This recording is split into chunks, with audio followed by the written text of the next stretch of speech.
The plasma torpedo that punched through the cargo hauler's starboard hull sent Nira Vectran tumbling across the deck plates, her neural restraints sparking violently against the metal flooring as the ship's artificial gravity fluctuated like a dying heartbeat. Through the jagged breach in the reinforced hull, she could see the cold fire of enemy engines closing fast. 5 Qeth'mar hunter ships, their biomechanical hulls pulsing with predatory bioluminescence as they prepared for another devastating coordinated strike.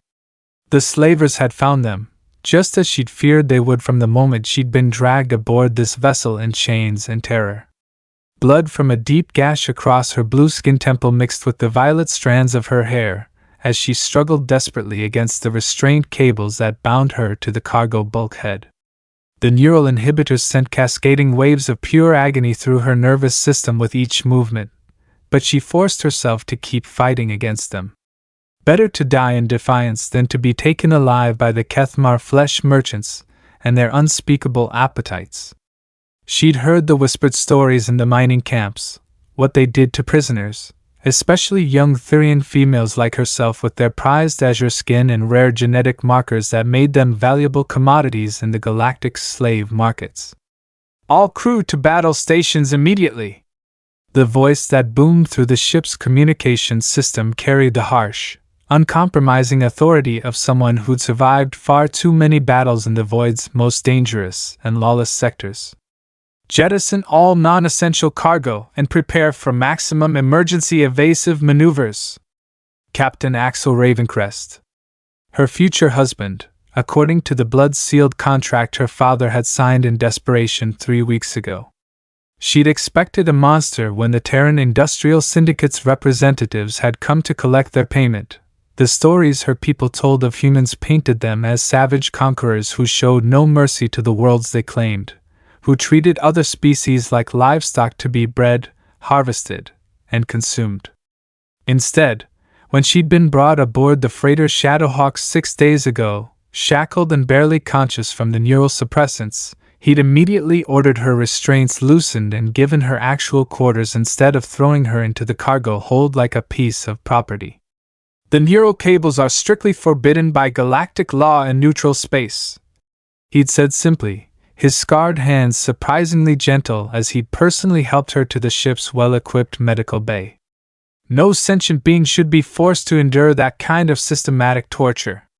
Now, as the Shadowhawk shuddered under another devastating barrage of enemy fire, Nira found herself wondering if she'd completely misjudged the man who'd agreed to take her as payment for her family's crushing debt to the Syndicate. The lights flickered and died completely, plunging the cargo hold into the hellish red glow of emergency illumination that painted everything in bloody, dancing shadows.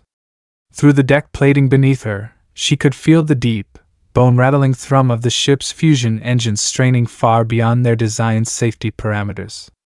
Emergency klaxons wailed like the death songs of her homeworld as the Shadowhawk dove deeper into the treacherous asteroid field where they'd been ambushed by the Qeth'mar slave fleet. "Captain?" The ship's chief engineer, a grizzled, one-eyed woman named Morgan Steele who looked like she'd wrestled with death itself and won, burst into the cargo hold where Nira lay trapped by her restraints. "The quantum manifolds are approaching critical overload. We can't maintain this burn rate for more than 6 minutes before total cascade failure."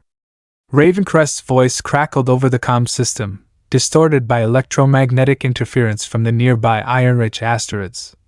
"Transfer all available power from non-essential systems to engines and defensive weapons immediately.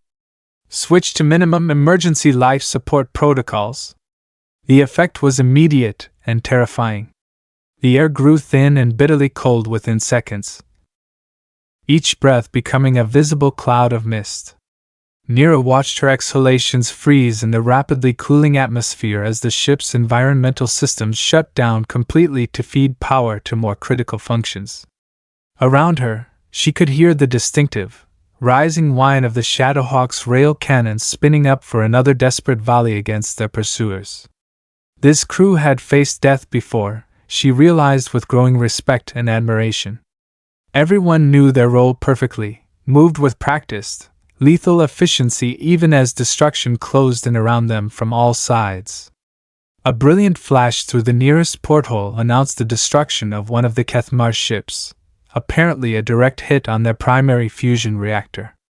Through the frantic comm chatter, Nira heard references to Reaper Squadron. Apparently, the Shadowhawk had allies among the independent asteroid miners who controlled this dangerous sector of space.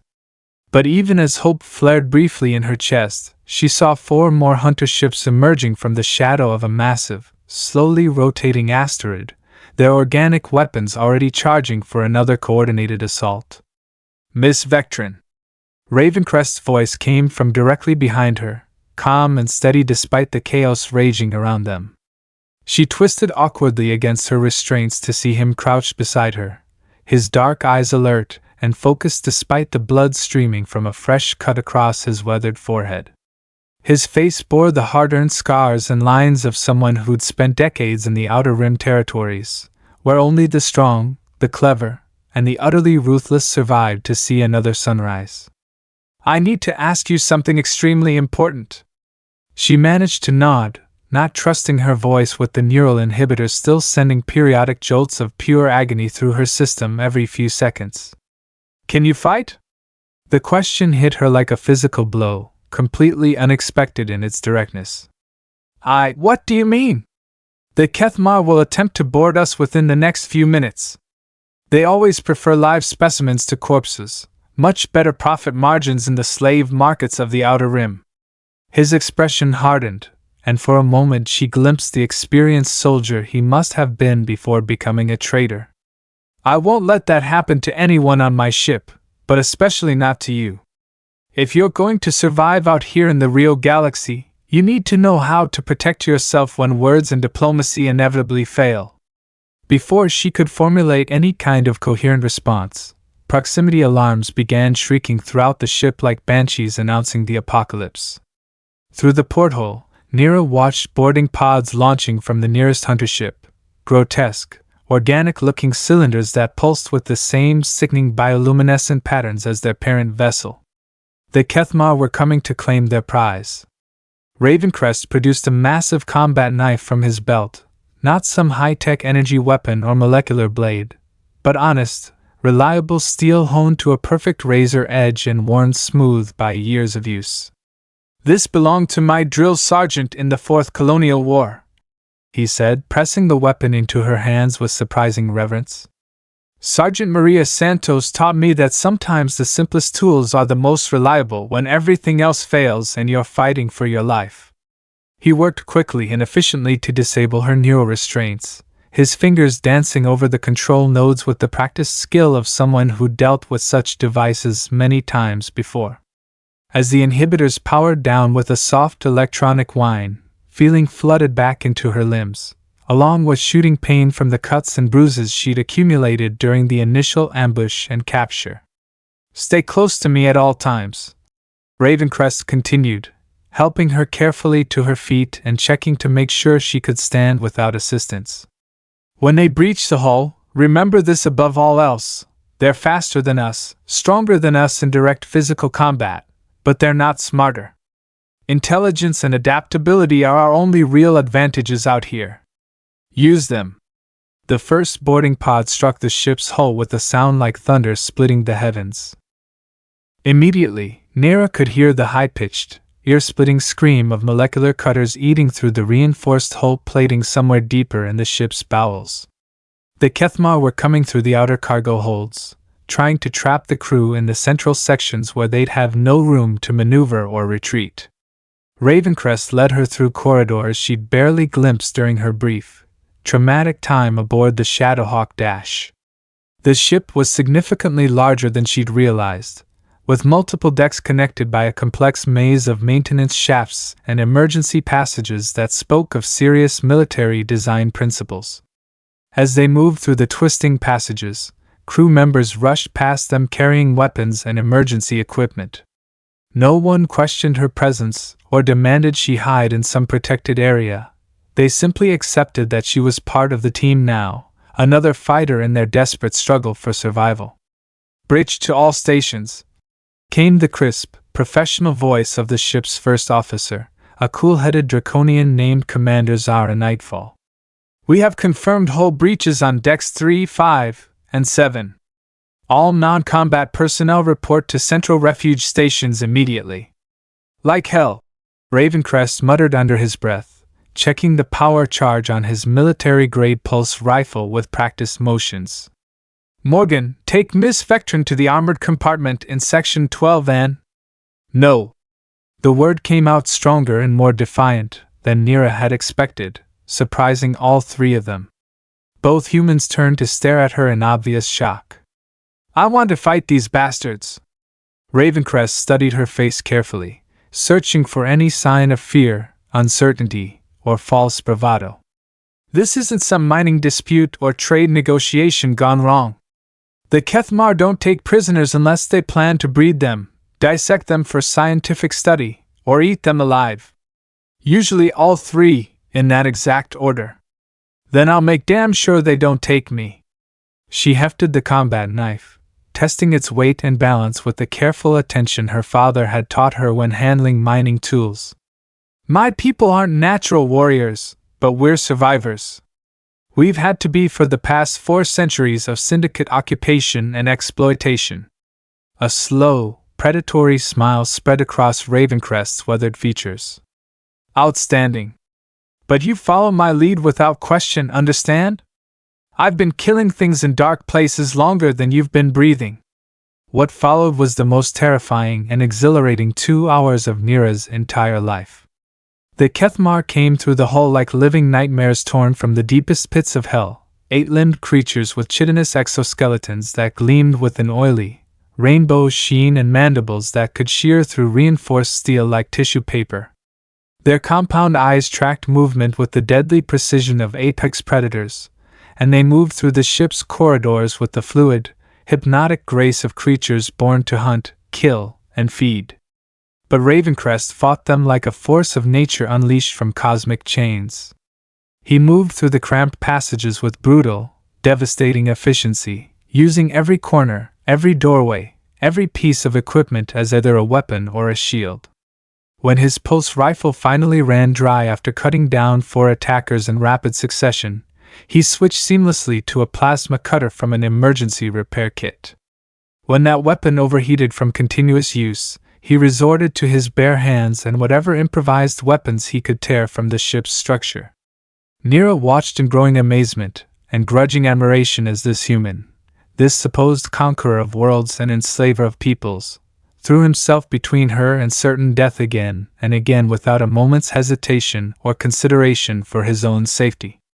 When a Qeth'mar warrior cornered her in the ship's cramped hydroponics bay, Ravencrest appeared from the ventilation system above like an avenging angel, dropping down with a military-issue welding torch that he drove straight into the creature's primary sensory cluster with surgical precision. "Behind you!" she screamed as another attacker burst through the reinforced wall plating in an explosion of sparks and twisted metal. Ravencrest spun with reflexes honed by decades of life-or-death combat, but not quite fast enough this time. Razor-sharp claws raked across his back, tearing through his armored vest and sending him stumbling forward into a bank of hydroponic equipment. The Qeth'mar raised its primary limbs for what would certainly be a killing blow, its mandibles clicking with anticipation of fresh meat. Nira moved without conscious thought, her body acting on pure survival instinct and the mining reflexes her father had drilled into her since childhood. The combat knife slid between the creature's head plates with surgical precision, finding the nerve cluster that controlled all motor functions. Black, acidic ichor sprayed across the hydroponic tanks as the predator collapsed, its limbs spasming uncontrollably as its nervous system shut down permanently. Ravencrest looked back at her with something approaching genuine respect and admiration. "Outstanding technique. Where did you learn xenobiology?" "Mining colony medical training," she replied, surprised by how steady and controlled her voice sounded despite the adrenaline coursing through her system like liquid fire. "All Therian children learn basic surgical procedures. We're often the only medical personnel available in remote settlements. Remind me to send a thank you note to your instructors if we survive the next 10 minutes. The battle raged throughout the ship for another 2.5 hours that felt like an eternity. By the time the last Qeth'mar boarding pod was finally destroyed by the Shadowhawk's defensive turrets, the vessel looked like it had been through an industrial meat grinder operated by madmen. 15 alien corpses lay scattered throughout the corridors, their acidic blood eating slowly through the deck plating and leaving permanent scars in the ship's structure. The crew had suffered 8 casualties, 3 dead, 5 wounded, and Ravencrest himself bore injuries that would have killed most beings outright. "Medical bay," Nira said firmly, grabbing his arm as he swayed against the scarred bulkhead. "Right now. The ship needs its captain alive and functional for the next crisis." She met his eyes steadily, her blue skin pale but her expression determined. "Let me help. I know trauma surgery better than most people realize."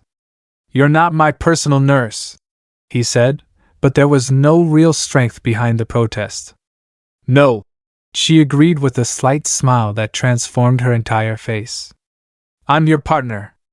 Later, as she cleaned and carefully sutured the worst of the gashes across his back in the cramped but well-equipped medical bay, Ravencrest spoke quietly. "You know, when I agreed to your father's marriage proposal 3 weeks ago, I never expected anything like this." "What did you expect?" she asked, her fingers working with practiced skill to close the deepest wounds without leaving permanent nerve damage or restricting his range of motion. "A terrified girl who'd spend the entire journey planning various creative ways to murder me in my sleep." Nira paused in her work for a moment, considering his words carefully. "I did consider it. Several times, actually. There's a ventilation shaft that leads directly to your quarters." "What changed your mind?" "You cut my restraints the moment I was brought aboard. You gave me proper quarters instead of a cell. You handed me a weapon when the fighting started." She resumed her careful suturing. "Most conquerors don't arm their slaves." "You're not my slave," Ravencrest said firmly, his voice carrying absolute conviction. "You're not anyone's slave. Not anymore." "Then what am I?" He was quiet for a long moment, staring at the ceiling while she worked with delicate precision. "I'm hoping you'll be whatever you choose to be." Over the following 4 weeks, as the Shadowhawk made its way through the dangerous hyperspace lanes toward the frontier settlement of New Frontier, Nira discovered that life aboard a deep space freighter was absolutely nothing like the horror stories she'd heard throughout her childhood. The crew, humans, Draconians, Therian refugees, and even a few reprogrammed mining drones from the outer colonies, treated her with genuine respect and friendship rather than the suspicious hostility or predatory interest she'd expected. Morgan Steele taught her to read quantum manifold diagnostics and repair atmospheric recyclers when they inevitably broke down under the stress of deep space travel. Commander Nightfall showed her how to plot hyperspace jump coordinates and interpret the complex sensor readings that meant the difference between safe passage and stumbling into a pirate ambush or corporate patrol.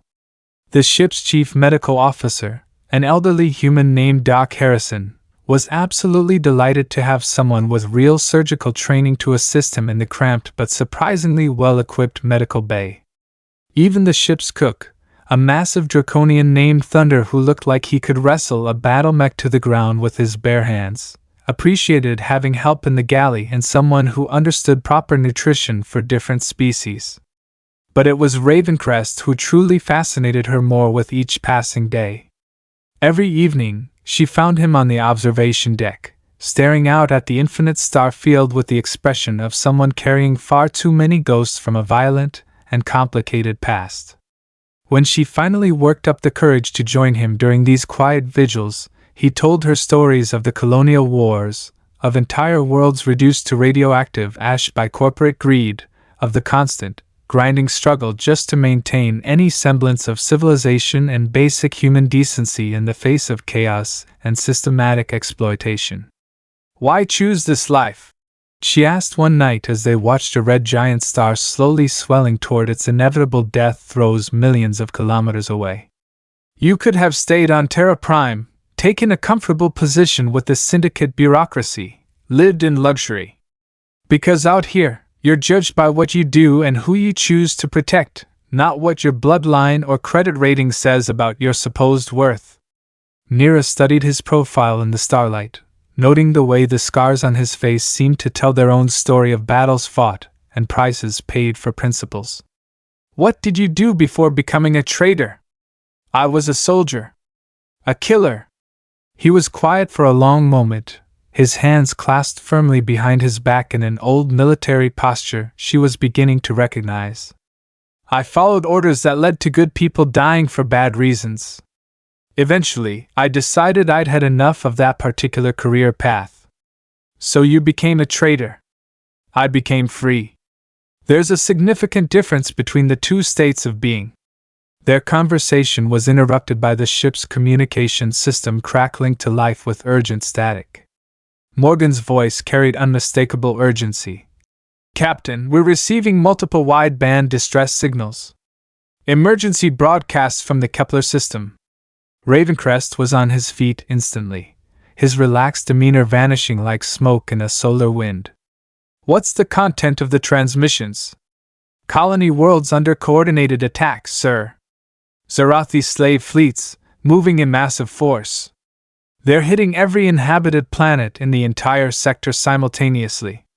Nira felt her blood turn to ice water in her veins. The Kepler system.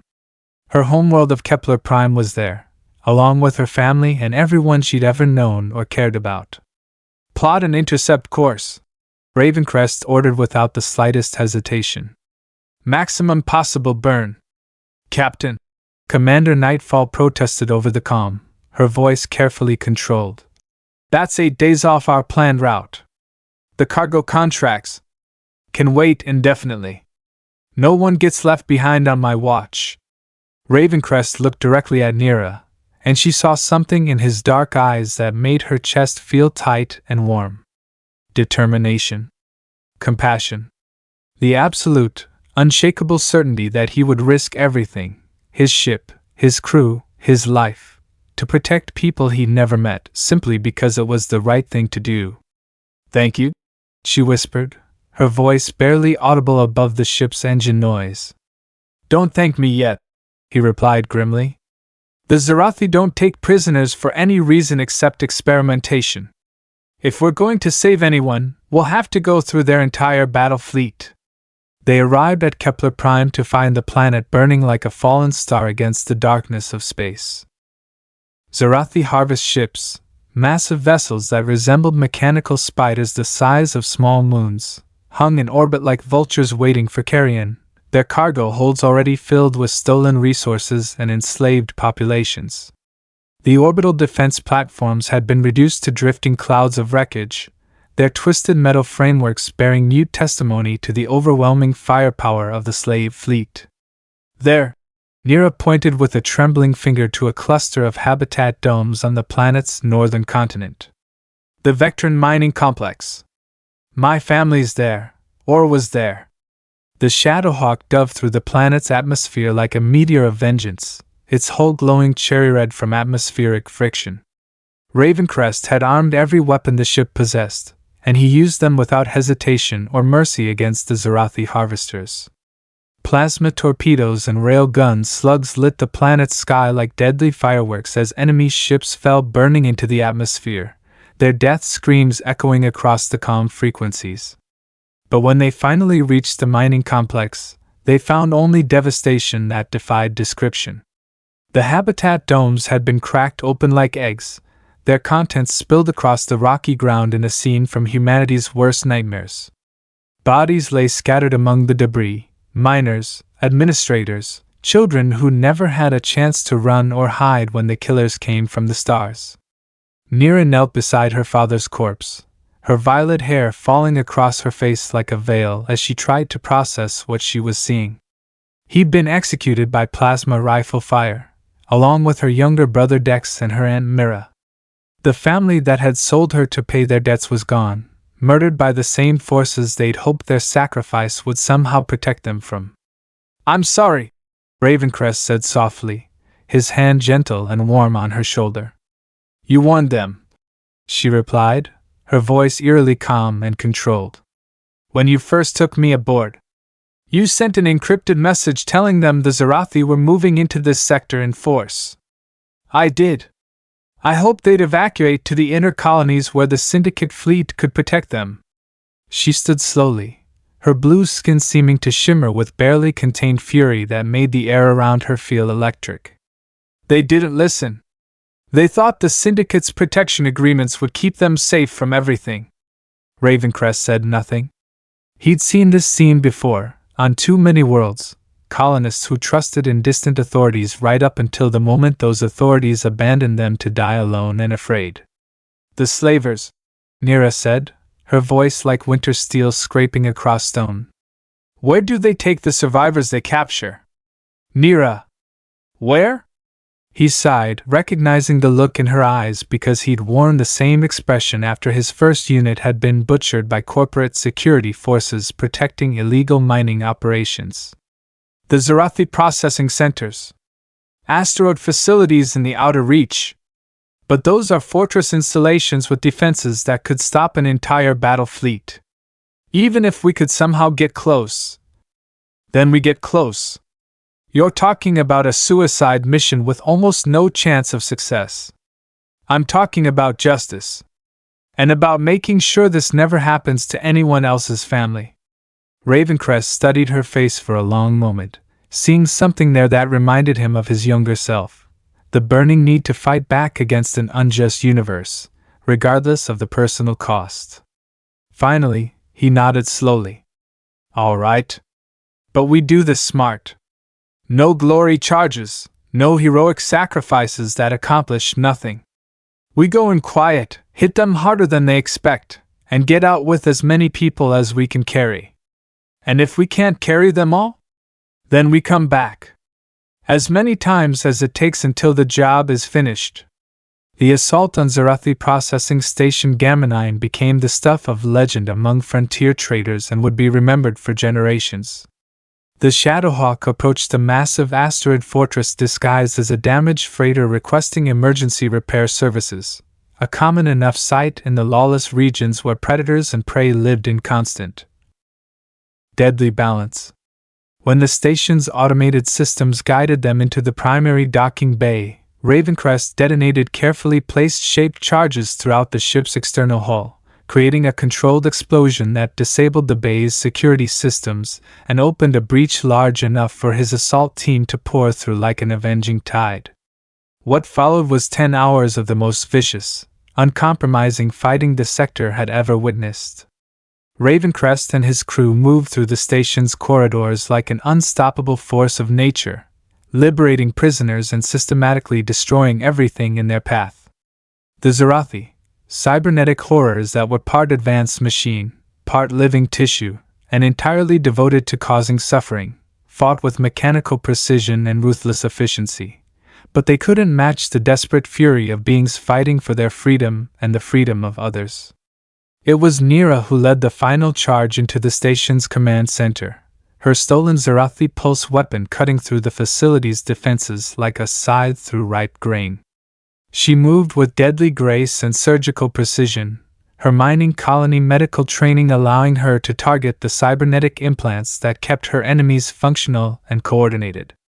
"Control room secured," she reported over the comm as the last Zarathi overseer collapsed in a shower of sparks and leaking hydraulic fluid.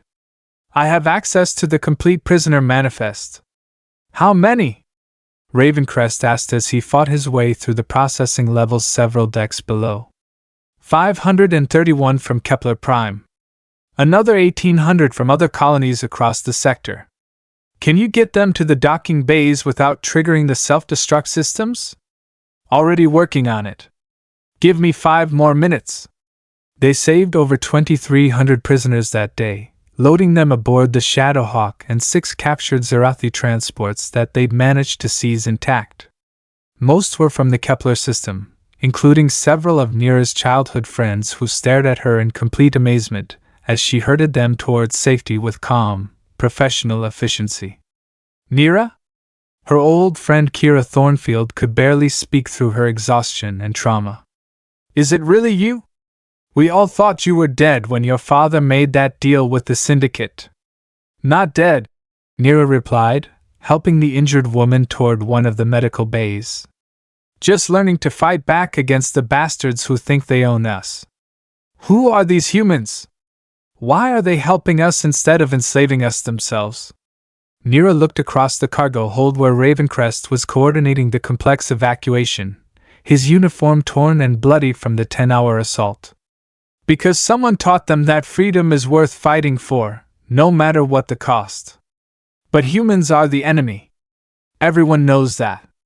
Not all of them, Nira said quietly, watching as Ravencrest personally carried an injured Therian child to safety. Some of them are just people trying to do the right thing in a galaxy that punishes kindness. Months later, the Shadowhawk docked at New Frontier under the light of twin blue stars that painted everything in an ethereal, otherworldly glow. The frontier settlement sprawled across a series of interconnected asteroids, its buildings carved directly from rock and metal in architectural styles that spoke of desperate necessity rather than aesthetic concerns. It was harsh, unforgiving, beautiful in its own savage and uncompromising way. Home, Ravencrest said as they stood together on the main docking platform, watching the controlled chaos of ships arriving and departing. Nira looked out at the settlement, at humans and aliens working side by side without apparent prejudice, at children of a dozen different species playing together in the artificial gravity wells between buildings, at the massive defense turrets that watched the space lanes constantly for any sign of approaching threats. This wasn't the civilized, carefully ordered world she'd grown up on. This was something harder, more honest, more real. Yes, she agreed with growing certainty. Home.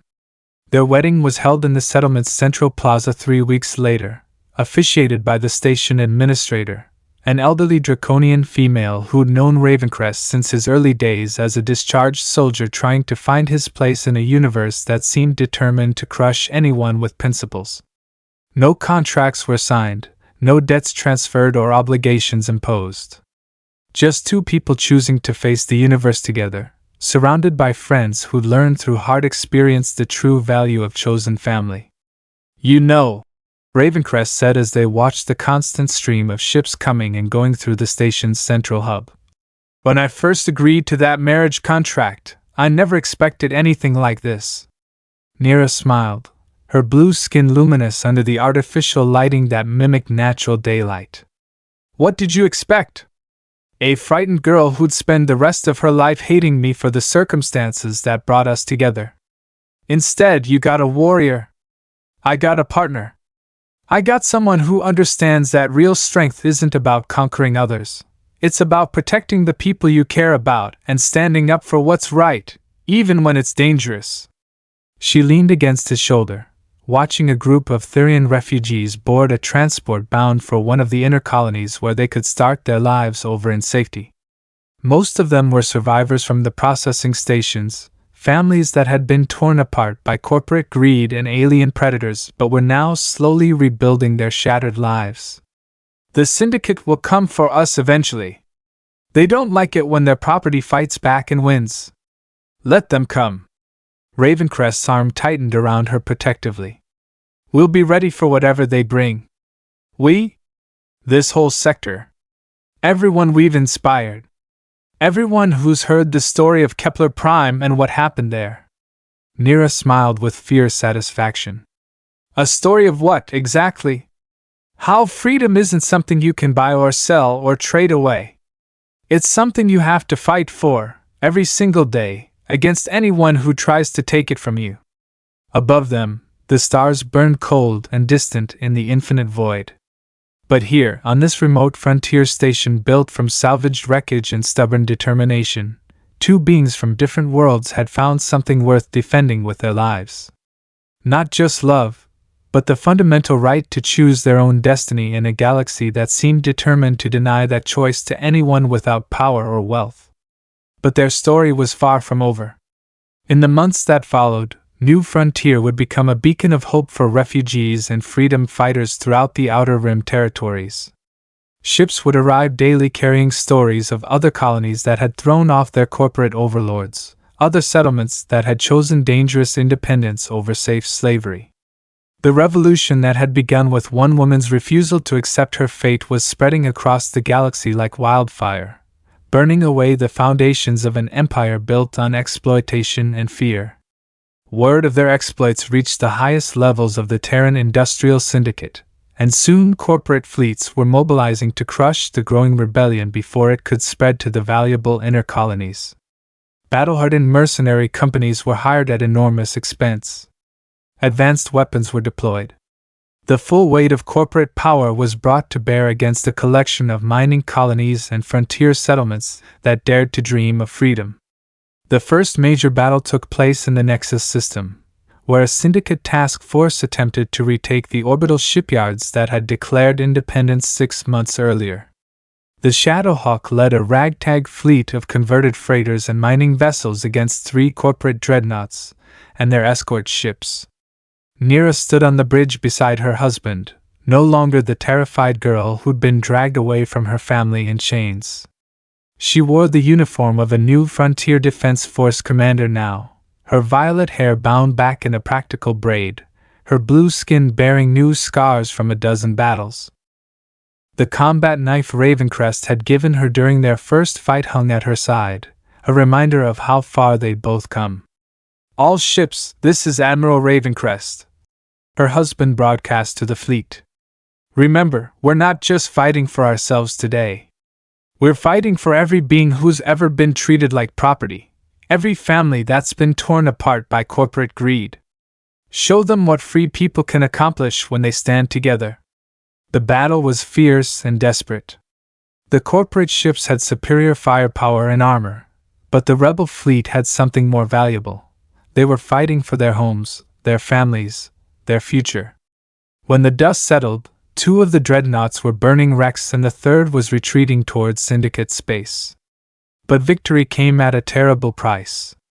The Shadowhawk had taken heavy damage, and Ravencrest himself had been badly wounded when a plasma conduit exploded on the bridge. As Nira worked frantically to save his life in the ship's medical bay, he gripped her hand with what little strength he had left. "Promise me something," he whispered. "Don't talk like that. You're going to be fine. Promise me you'll finish what we started. The revolution needs a leader, and you're the strongest person I've ever known. We're finishing it together," she said firmly, but she could see the light fading in his eyes. "I love you," he said. "I'm proud of who you've become." Those were his last words. The funeral was held on New Frontier's main plaza, attended by thousands of beings from dozens of species. Nira stood before the memorial plaque, wearing Ravencrest's old military uniform and carrying his command insignia. She'd been elected Fleet Admiral by unanimous vote of the rebellion's leadership council. "Axel Ravencrest taught us that freedom is not something you're given," she said, her voice carrying clearly across the silent crowd. "It's something you take. Something you fight for. Something you die for if necessary. Today, we honor his memory by continuing the fight he began." The crowd erupted in cheers that echoed off the asteroid walls and carried across the void to the ships waiting in orbit. 7 years later, Admiral Nira Vectran stood on the bridge of the dreadnought Liberation as her fleet approached Syndicate Central Command in the heart of the galaxy's most heavily defended system. The flagship of the Free Colonies Navy was a sight that struck fear into the hearts of corporate executives across known space. A 4-kilometer-long warship built from salvaged alien technology and human engineering genius, bristling with weapons that had been tested in 100 battles across the rim. She wore the midnight blue uniform of the Free Colonies Navy now, her violet hair streaked with premature silver from the stress of command and the weight of responsibility for millions of lives. The wedding ring on her finger, a simple band of asteroid platinum that had been their only luxury during the early days, caught the light as she studied the tactical displays showing the massive enemy formation ahead. "Admiral," reported her tactical officer, a young human woman named Captain Elena Cross. "We're receiving surrender requests from 12 Syndicate dreadnoughts. They're requesting terms for negotiation. Tell them the terms are simple and non-negotiable. Nira replied without taking her eyes off the main display. Immediate withdrawal from all colonial territories, full reparations for war damages, and prosecution of war criminals. That's the only deal they're going to get. And if they refuse to accept those terms? Nira's smile was cold as the space between stars. Then we finish what they started when they decided other people's lives were commodities to be bought and sold. The holographic image that materialized showed a pale, thin man in an expensive suit that probably cost more than most people earned in a year, his face drawn with exhaustion and barely controlled panic. Behind him, Nira could see the opulent command center of the Syndicate's administrative vessel, all polished metal and crystal displays that spoke of wealth built on others' suffering. Admiral Ravencrest, Director Harrison Voss said, his voice carrying barely controlled desperation. Surely we can reach some reasonable accommodation. The Syndicate has provided stability and order to this sector for over 3 centuries. Stability built on slavery, exploitation, and murder. Nira replied evenly. That ends today, one way or another. You're talking about destroying the economic foundation of 47 star systems. Billions of beings depend on Syndicate trade networks for their survival and prosperity. Then they'll learn to survive and prosper on their own terms instead of yours. Voss leaned forward, his eyes gleaming with the fanatic certainty of someone who never questioned the righteousness of his cause. You cannot seriously believe that a collection of mining colonies and frontier settlements can maintain interstellar civilization. Without central authority and proper management, you'll have chaos. War. The complete collapse of everything humanity has worked to build. We've had war, Nira said quietly. We've had chaos. We've seen what your civilization really looks like for the people at the bottom. The difference is, now we're fighting for our freedom instead of your profits. This is madness. You're destroying everything we've worked for generations to create. No, Nira corrected with absolute certainty. We're building something better. Something based on choice instead of coercion. The transmission ended abruptly as the Syndicate flagship began powering up its weapons systems. Around the massive fleet, 28 other corporate dreadnoughts followed suit, their gun ports opening like hungry mouths preparing to devour everything in their path. All ships, Nira broadcast on the fleet frequency, her voice carrying to over 200 vessels and their crews. This is Admiral Ravencrest. Today we end the age of corporate tyranny forever. Today we prove that free beings will always defeat those who would enslave them, no matter how powerful they think they are. For Axel. For freedom. All ships weapons free. What followed was the largest space battle in recorded galactic history. The Free Colonies fleet, ships built from salvaged wreckage and crewed by former slaves, refugees, and anyone else who'd had enough of being treated like property, faced off against the corporate giants that had terrorized the Rim territories for centuries.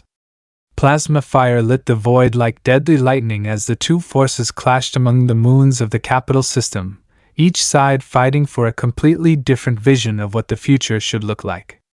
The battle raged for 31 hours of continuous, brutal combat. When it was finally over, the Syndicate's central fleet was broken beyond repair, its surviving ships fleeing toward the inner core worlds with news of their defeat. The corporate age was ending in fire and wreckage, and the age of free worlds was beginning. Later, as the Liberation drifted among the debris field that had once been the galaxy's most powerful fleet, Nira stood alone in her quarters, looking at a holographic image of Axel from their wedding day. He was smiling, his arm around her waist, both of them young and hopeful and unaware of the struggles that lay ahead. "We did it," she whispered to the image. "It's over. They're free." The hologram flickered and stabilized, a product of advanced technology that seemed almost magical to someone who'd grown up on a mining colony. But for all their technological achievements, for all their victories in battle, nothing could bring back the man who taught her what it meant to fight for something greater than herself. A soft chime announced a visitor at her door. "Come in." Captain Cross entered, her young face bearing the exhaustion of someone who just lived through the most important battle in galactic history. "Admiral, the Provisional Government is requesting your presence at the surrender ceremony. They want you to accept the Syndicate's formal capitulation." "In a moment," Nira said, still looking at the hologram.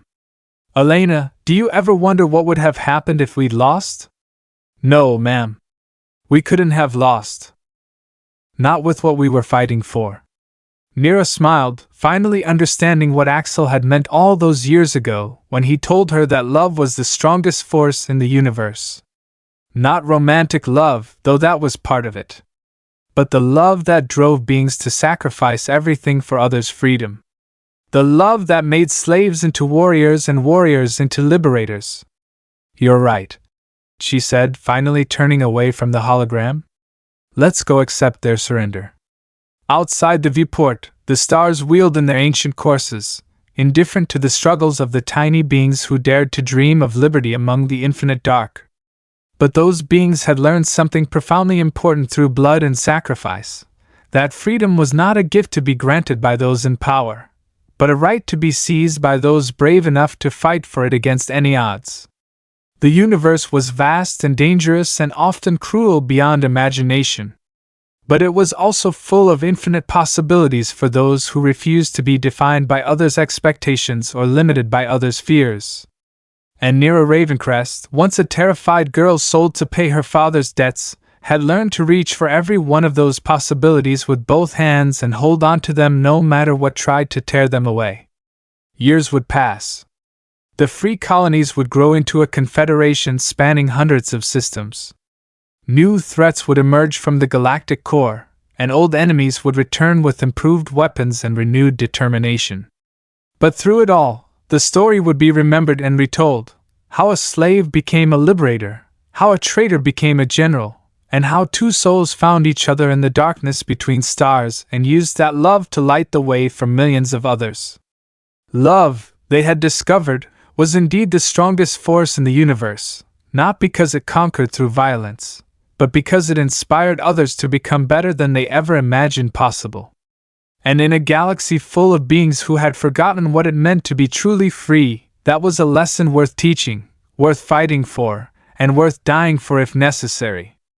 The story of Nira and Axel Ravencrest became legend, told around campfires on frontier worlds and whispered in the slave pens of corporate installations. It reminded everyone who heard it that no matter how dark the universe might seem, no matter how powerful the forces of oppression and greed, there would always be those willing to stand up and fight for something better. Freedom was not just the absence of chains. It was the right to choose your own path, to love whom you wanted to love, to fight for what you believed in, and to leave the universe a little better than you found it. That was Axel's legacy. That was Nira's victory. And that was the gift they gave to every being who would come after them, reaching for the stars with hope in their hearts and freedom in their souls.